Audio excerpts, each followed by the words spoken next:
In the previous videos, we talked about shutter speed and aperture, so now comes the time to discuss ISO.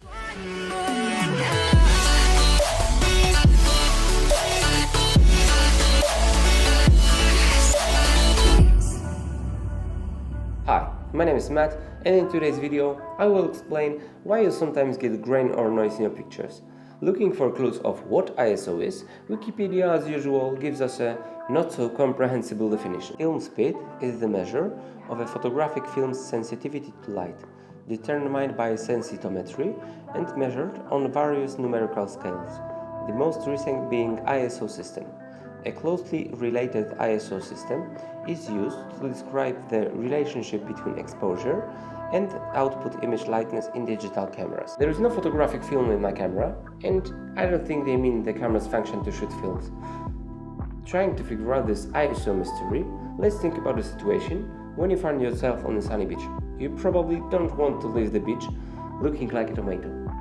Human skin is sensitive, so you use sunscreen, a UV filter with SPF of 10, 20 or 50. If you cover your body's left side with an SPF of 10 and your right side with SPF of 50, after some time you will see that one side is more tanned than the other. This means that your skin's level of protection depends on the filter you use. Likewise, ISO is somewhat of a sunscreen that determines the sensitivity of your camera's sensor. With adding the ISO value, the sensitivity also increases. It may be useful because using ISO can brighten up your photo when the lighting is poor. Of course, it is not without a cost, and there are consequences of constant ISO increase. Using ISO to brighten up your photo may lead to grain, and you will get the worst quality when the ISO is the highest. As you can see in the pictures, adding ISO makes grain more and more visible. Eventually, you can end up with the totally useless photo. It's difficult to clearly say on which ISO value your picture will look so bad that you will be ashamed to show it to the world. It depends on the size and the quality of your camera sensor and also on your personal preferences. For sure, there are people who like a little grain here and there, but if you don't want noise in your pictures, you should remember to keep ISO always as low as possible, and most importantly, you should get to know the capabilities of your camera.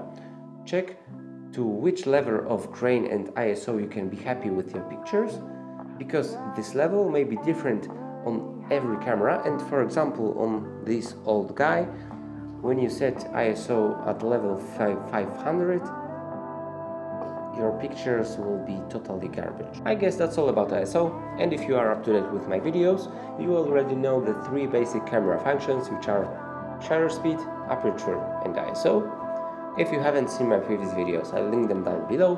Remember, leave a like, and also if you have any suggestions on photography topics that you want me to cover next, leave a comment, and remember to subscribe to my channel to become my friend. See you next time. Bye!